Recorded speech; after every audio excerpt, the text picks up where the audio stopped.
पहली बार शहर में मुख्यमंत्री प्रहलाद चौधरी का आगमन हो रहा है, जिसको लेकर तैयारी काफी चल रही है। खासकर मुजफ्फरपुर वालों को बहुत सारी सौगात को लेकर मन में हलचल मची है। क्या कुछ सौगात देने वाले हैं?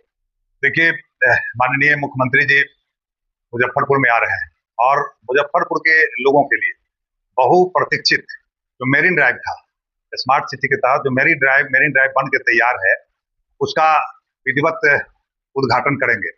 और ये उद्घाटन होने से हमारे शहर वासियों में एक खुशी का माहौल है, जो कि अन्य शहरों में तो बहुत सारे इस तरह के था, लेकिन मुजफ्फरपुर शहर में इस तरह का झील और झील का जो सौंदर्यीकरण हुआ है लोगों को टहलने के लिए या फिर उसकी जो व्यवस्थाएं हुई है, ये मुजफ्फरपुर शहर के लिए एक बहुत बड़ा सौगात है। और कल माननीय मुख्यमंत्री जी जनता को समर्पित करेंगे। लोगों में बड़ी हर्ष है, उल्लास है और बड़ी खुशी है लोगों में। वोटिंग की भी बात आ रही है कि वोटिंग की चालू है। बिल्कुल, उसमें वोटिंग भी चालू होगा। कई हमको लगता है कोई कंपनी को उसका टेंडर भी मिला है, कई कंपनियां लाइन में था, लेकिन किसी को मिला है जो वोटिंग चालू करेगा, उसकी रख रखाव व्यवस्था सब करेगा। सब कल उद्घाटन होने के बाद ये सब अब उसमें दिखना शुरू हो जाएगा, काम शुरू हो जाएगा। और मुजफ्फरपुर के लिए, मुजफ्फरपुर जिले के लिए एक बड़ी सौगात है हम सबों के लिए। जो हम लोग सुनते थे कि ये मन कितना उपेक्षित था, एक नदी नाला जैसा था, एक नाला का स्वरूप था, आज वो झील का स्वरूप लेकर लोगों का आनंद का एक स्थल बनने जा रहा है। ये कहिए कि मुजफ्फरपुर शहर के लिए एक हॉट स्थल, सभी के लिए, बच्चे के लिए, युवा के लिए, बुजुर्ग के लिए एक ऐसा स्थल है। कल मुख्यमंत्री जी हम लोग की सौगात देने जा रहे हैं, जो वाकई में इस मुजफ्फरपुर के लिए बहुत ही अजूबा चीज है।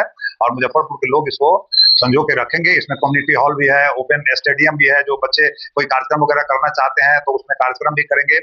और टहलने के लिए सारी सुविधाएं, लोगों को थोड़ा वहाँ मनोरंजन से संबंधित खाने पीने की सारी व्यवस्थाएं वहाँ उपलब्ध है। और ये बहुत अजूबा चीज है। और माननीय मुख्यमंत्री जी का रोजगार सृजन के क्षेत्र में कितना कारगर होगा मेरीन ड्राइव? देखिए, उसमें रोजगार सृजन भी होगा। करीब करीब 100-150 गुमटियां वहां बन के तैयार है, जो विभिन्न लोगों के अलॉट होगा। उसमें विभिन्न तरह तरह के उसमें व्यंजन वगैरह भी बनेंगे। इससे लोगों को रोजगार भी मिलेगा, लोग निश्चित रूप से उससे लाभान्वित होंगे और आसपास के एरिया का भी डेवलपमेंट होगा, उससे रोजगार भी मिलेगा लोगों को। पूर्व में भी कई एक सौगात की बात आई थी कि बहुत जल्द ये बनेगा, वो बनेगा, लेकिन खासकर अगर बात करें पताही एयरपोर्ट की, तो आज भी लोग उड़ान भरने के लिए तैयार है, लेकिन ट्रेन अभी तक उड़ाई नहीं। देखिए, पताही एयरपोर्ट का काम शुरू है। वहां जाकर देखिए, साफ सफाई और जो बिल्डिंग बनना है उसका फाउंडेशन का कार्यक्रम शुरू है, क्योंकि उसका ये थोड़ा प्रोसेस है, प्रोसेस के तहत होगा, लेकिन वो काम अब शुरू हो गया है, लोगों को दिख भी रहा है। आप जाएंगे, लोग जा भी रहे हैं, देख भी रहे हैं, काम शुरू है। और हम लोगों को लगता है कि बहुत जल्द लोगों को वहां से उड़ान भरने का मौका मिलेगा। और माननीय मुख्यमंत्री जी घोषणा भी किए थे और घोषणा पर वो खरे उतरे हैं, काम शुरू हो गया है। और भी कई सारी चीजें हैं, जैसे मुजफ्फरपुर में कोई कार्यक्रम करने के लिए हम लोग के पास हॉल नहीं है। अटल सभागार भी बड़ी तेजी से बन रहा है, जो आपको इस साल के अंत तक निश्चित रूप से बन जाएगा। चीनी मिल का भी पिछले बार आए थे मोतीपुर में, घोषणा किए हैं, उसका भी काम सब जो प्रोसेस है वो सब चल रहा है। और आने वाला दिन में मुजफ्फरपुर में ये सब दिखेगा। औद्योगिक क्षेत्र था, आपको गंडक नदी पर फतेहाबाद में जो बहुत प्रतीक्षित पुल था, वो गंडक पुल का काम शुरू हो गया, बन रहा है।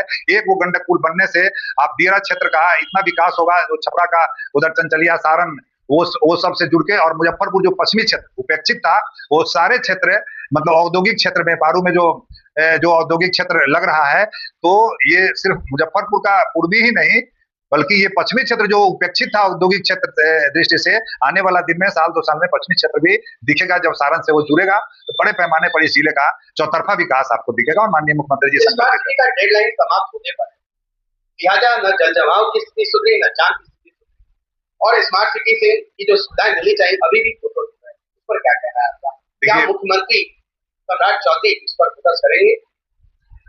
देखिए, स्मार्ट सिटी के तहत जो STP बना था, नाला से पानी को ये तैयार करके जो फेंकना है पानी, वाटर ट्रीटमेंट प्लांट, हाँ, तो वो उसका भी कल विधिवत एक उद्घाटन होने वाला है।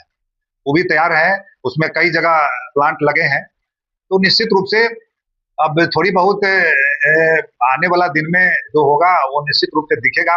और स्मार्ट सिटी के तहत जो नाला बना है, तो नाला तो बन के तैयार है। अब पानी जल जमाव जो पहले होता था मुजफ्फरपुर में, उस तरह का अब जल जमाव दिखने को नहीं मिलेगा। मोती झील को ही देख लीजिए, बारिश होती है, आधे घंटे में पानी निकल जाता है। कोई भी शहर में मुख्य बाजारों में कोई पानी का जल जमाव की स्थिति अब पहले जैसा नहीं होगा। स्मार्ट सिटी के तहत जो नाला वगैरह बना है, बारिश होती है, आधा घंटा 10 मिनट जरूर पानी रहता है, लेकिन पानी निकल जाता है। उतनी समस्याएं नहीं होगी, समस्या का 80-90% समाधान हुआ है। बाद बाकी जो समस्या है वो सब मिलके माननीय शहर के विधायक जी हैं और सांसद महोदय सब मिलके लगे हुए हैं, और आने वाला दिन में लोगों को इन सारी समस्याओं से मुक्ति मिलेगा और शहर सुंदर स्वच्छ होगा। बात करें तो लगातार ट्रैफिक प्लान भी बहुत सारे आए, लेकिन जाम की स्थिति जो पहले की अपेक्षा कुछ कम है। पहले की अपेक्षा बेहतर हुआ, पहले की अपेक्षा जाम की स्थिति बेहतर हुआ है। माननीय विधायक जी जब रंजन जी नगर का विधायक बने तो संकल्पित थे कि मुजफ्फरपुर शहर को हम जाम मुक्त कराएंगे। कई बैठ के डीएम साहब से किए, हम लोग भी मौजूद थे वहां, उस पर बड़ी एक्शन भी हुआ, काम भी हुआ। अब जाम में चूंकि थोड़ा सड़क संकीर्ण है, जिसके चलते लगता है, लेकिन बहुत देर जाम नहीं लगता है। पहले जो भयंकर जाम 2-2 घंटे 3-3 घंटे लोग एक चौराहे पर फंसते थे, उस तरह का कोई जाम नहीं है।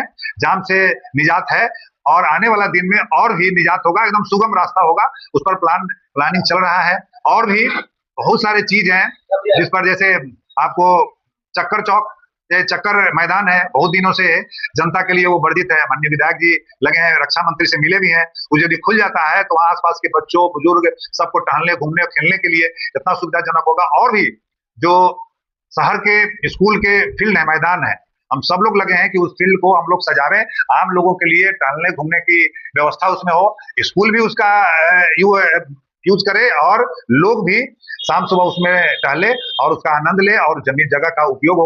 ऐसा हम लोग दिन रात सोचने लगे हैं। पूरी तरह से अतिक्रमण मुक्त कब होगा? क्या सिर्फ गरीबों पर बुलडोजर चलेगा? लगातार जहां पर बुलडोजर एक्शन हुआ है वो सरकार से सवाल पूछ रही है, क्या हम इसके लिए वोट दिए थे? देखिए, कोई गरीब पर बुलडोजर, अमीर पर बुलडोजर, कभी गरीब पर बुलडोजर अमीर गरीब देख के नहीं चलता है। सवाल है कि सरकारी जमीन, हम सब कहते हैं कि अतिक्रमण मुक्त हो, तो जो सरकार के जमीन पर जो भी अतिक्रमण किए हुए हैं, कोई भी गरीब हो अमीर हो, उनको स्वयं खाली कर देना चाहिए। हम सबके लिए रोड जरूरी है, और रोड रहेगा ही नहीं तो हम चलेंगे कहाँ? रोड पे कोई भी अतिक्रमण किए हुए है, चाहे वो गरीब हो अमीर हो, उनको स्वयं हटाना चाहिए। यदि नहीं हटाएंगे तो सरकार का एक्शन एकदम करना चाहिए, और एक्शन करके उस रोड को, जो सरकार की जमीन है, वो उसको खाली करके और आम जनता के लिए, क्योंकि सबकी है, कोई व्यक्तिगत रूप से उसको अतिक्रमित कर अपना निजी व्यवसाय चला रहा है, ये गलत है। इसका कोई समर्थन नहीं करता है। फ्री हो, वो आम रास्ता है, वो आम लोगों के लिए हो, ताकि जब तक नहीं होगा तब तक जाम के समस्या से मुक्ति नहीं होगा। इसलिए वो सब का कार्यक्रम जो है हाईकोर्ट के, सुप्रीम कोर्ट के आदेश पर चलता है, वो चलता रहेगा। उस पर कहीं कोई दिक्कत किसी को नहीं है। जिसको नेतागिरी करना है वो लोग नेतागिरी कल भी किया है, आज भी करेगा, और जो नेतागिरी करता है वही लोग जाके सबसे ज्यादा जाम पर अतिक्रमण पर बोलता है। आज जब अतिक्रमण हटाती है पुलिस रास्ता को चौड़ा करने के लिए, तो फिर वही लोग जाकर नेतागिरी करता है। तो ये नहीं होना चाहिए। मंत्री की सौगात कल क्या क्या मिल जाएगी? बिल्कुल बिल्कुल, कुछ और भी सौगातें हैं जो इससे शहर को मिलेगा। जो पहले से है, जो बन के तैयार है, वो जनता को सौंपा जाएगा, और जो नई भी चीजें हैं जो कल माननीय मुख्यमंत्री जी घोषणा करेंगे, और इस जिले के लिए ऐतिहासिक दिन है कल कि आएंगे, और हम सब लोग स्वागत करने के लिए पूरा हम लोग तैयार है। मुजफ्फरपुर की जनता पूरी तैयार है, और हम सब माननीय मुख्यमंत्री जी का गर्मजोशी से स्वागत करेंगे मुजफ्फरपुर में। और हम लोग चाहेंगे कि ज्यादा से ज्यादा सौगात मुजफ्फरपुर को मिले, क्योंकि ये मुजफ्फरपुर बिहार की अघोषित राजधानी है। ये उत्तर बिहार का हॉट जगह है, और ये सुंदर सुसज्जित होगा तो बिहार निश्चित रूप से सुंदर सुशील होगा। इसलिए हम लोग की अपेक्षा है, जनता को भी अपेक्षा है, और माननीय मुख्यमंत्री जी इस पर खड़े उतरेंगे। वो जिला कार्यक्रम क्रियान्वयन समिति विशुत्री के सदस्य, भारतीय जनता पार्टी के पूर्व महामंत्री